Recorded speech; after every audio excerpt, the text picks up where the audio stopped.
अस्सलाम वालेकुम, welcome back. Previously हमने वर्ब जो है स्टार्ट किया हुआ है और प्रीवियसली हमने इन्फिनिटिव्स पढ़े थे। आज हम पढ़ने जा रहे हैं जेरंड। ठीक है, जेरंड इस वजह से मैंने कहा है क्योंकि इसका नाम इतना खतरनाक सा लगता है ना, जेरंड। ठीक है, और ये वैसे खतरनाक नहीं है, बहुत आसान है। तो पढ़ते हैं इसको।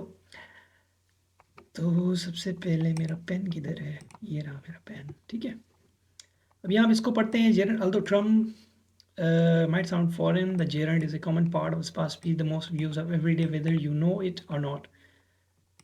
They are very easy to spot since every gerund is a verb, और verb के पीछे हम ing फॉर्म लगा देते हैं। ठीक है, तो वो आपकी gerund फॉर्म बन जाती है। tackle to stealth, so it acts as a noun and can do whatever a noun can do, subject object of the verb, object of the preposition। ठीक है, ये आपका मतलब एज सब्जेक्ट आपका काम करता है, और जो नाउन कर सकता है यही काम ये कर सकता है। बड़ा खतरनाक बंदा है। ठीक है, तो एग्जांपल्स देखते हैं। Working hard was a guides motto, the teacher taught us writing, responding is not an option, it's compulsion.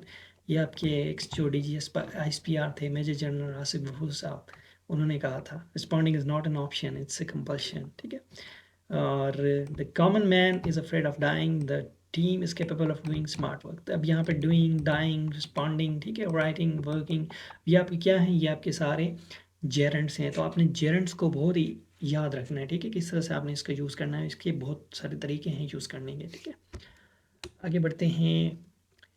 उसके बाद यहाँ पे बता रहा है, we often put a noun और pronoun in front of gerund to show what who और what is doing an action in gerund. ठीक है, हम मतलब नाउन और प्रोनाउन जो है ना जेरेंट के पहले हम लगाते हैं। ठीक है, ताकि उसको बताएं कि वो कौन है या क्या है। ठीक है, और क्या एक्शन जो है ना वो परफॉर्म हो रहा है।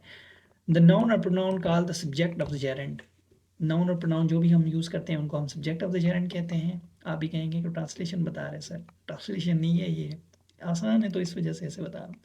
In formal writing the subject of the Geraint should be in possessive form. अब यहाँ पे समझने वाली बात है।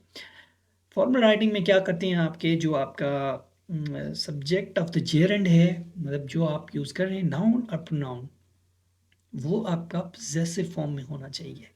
क्या होना चाहिए? पोजेसिव फॉर्म में। ध्यान से समझना है ये बात। ठीक है, अब यहाँ पे है your living early was a voice decision. अब यहाँ पे अगर आप लिखें, सिंपल फॉर्म लगाएं, you living early was a voice decision, तो ये आपका क्या है? आपको ठीक लग रहा होगा कि हाँ यार ये ठीक है, लेकिन ये आपका गलत है।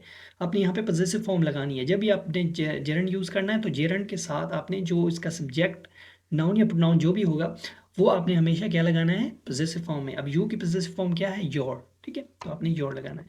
Sara objected to my borrowing her hockey stick. अब यहाँ पे सारा जो है ऑब्जेक्ट किया उसने मैं बोरोइंग। ठीक है, अब यहाँ पे माई जो है वो आपने यूज़ करना है। ठीक है, तो यहाँ पे आप देख सकते हैं कि सारा ने जो Sara object to my borrowing her hockey stick, जो योर है, माई है, ये आपकी क्या है? पोजेसिव फॉर्म है। तो आपने हमेशा यहाँ पे पोजेसिव फॉर्म ही इस्तेमाल करनी है, ना कि आपने जो आपकी जो सिंपल फॉर्म्स हैं, जो यू है जैसे, या शी है या हर है, वो यूज़ ना करें। ठीक है, आपने पोजेसिव फॉर्म यूज़ करनी है इसके साथ।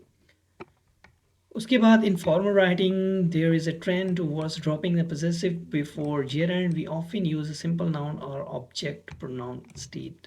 तो इनफॉर्मल राइटिंग में आप देखते हैं कि ये ट्रेंड है कि आप जो पोजेसिव है वो ड्रॉप कर देते हैं जेरेंड के बिफोर, और हम जो है वो सिंपल नाउन और या ऑब्जेक्ट प्रोनाउन जो है ना वो यूज़ करते हैं। अब देखते हैं। अब यहाँ पे देखिए, Sara objected to me borrowing her hockey stick. अब यहाँ पे मी आपने यूज़ किया है। ठीक है, अब ये आप मी जो है ये आपका क्या है? ये सिंपल आपने प्रोनाउन यूज़ किया है जो इसकी ऑब्जेक्टिव फॉर्म है। ठीक है, ऑब्जेक्टिव फॉर्म हमने यूज़ नहीं करनी, हमने पोजेसिव करनी है। तो यहाँ पे आपने बहुत ही ध्यान से करने हैं। ठीक है, कुछ बच्चे ऐसे होते हैं जल्दी जल्दी में ना ऑब्जेक्टिव फॉर्म लगा देते हैं, हालांकि आई की मी, आई का जो ऑब्जेक्टिव है वो मी है, लेकिन जो उसका पोजेसिव है वो है माई। तो आपने माई लगाना है। Sara objected to my borrowing her hockey. ठीक है, अब यहाँ पे ये सही होगा आपका। I dislike you wandering about the streets. अब यहाँ पे यू जो है आपने वो सिंपल ही लगा लिया है प्रोनाउन, क्योंकि ये जरन के साथ लगा हुआ है, जरन के साथ लगा हुआ है, तो जरन के साथ जो है हम ना वो योर लगाएंगे possessive. I dislike your wandering about the street at night, तो ये आपका यहाँ पे करेक्ट हो जाएगा। However, in formal writing, the use of possessive form before a gerund is still preferred. Prefer करते हैं, लेकिन आपने इसको जो है ना वो इसी तरह रखना है, ठीक है। उसके बाद likewise in case of proper noun use apostrophe to make possessive. तो इस तरह आपने अगर यहाँ पे प्रॉपर नाउन अगर यूज़ करते हैं, मतलब किसी का नाम यूज़ करते हैं, तो उसके साथ आपने अपस्ट्रॉफी लगा के एस यूज़ करना है, वो सिंपल आपने नहीं रखना। जैसे एग्जांपल में समझाया हुआ है मैंने भी, सेलिब्रेटेड अली विनिंग कॉन्टेक्स्ट, ठीक है। अब यहाँ पे ये आपका रॉन्ग है, क्योंकि आपने आगे जेरंड लगाया हुआ है, तो जेरंड लगाया तो यहाँ पे पॉजिटिव होगा।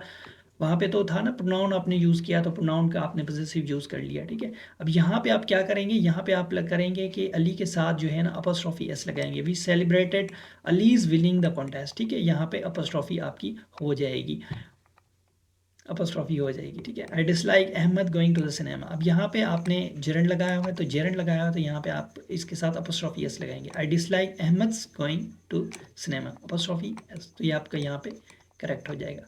तो आज का लेक्चर यहाँ पे ख़त्म होता है, नेक्स्ट लेक्चर में मिलते हैं, तब तक के लिए अल्लाह हाफ़िज़।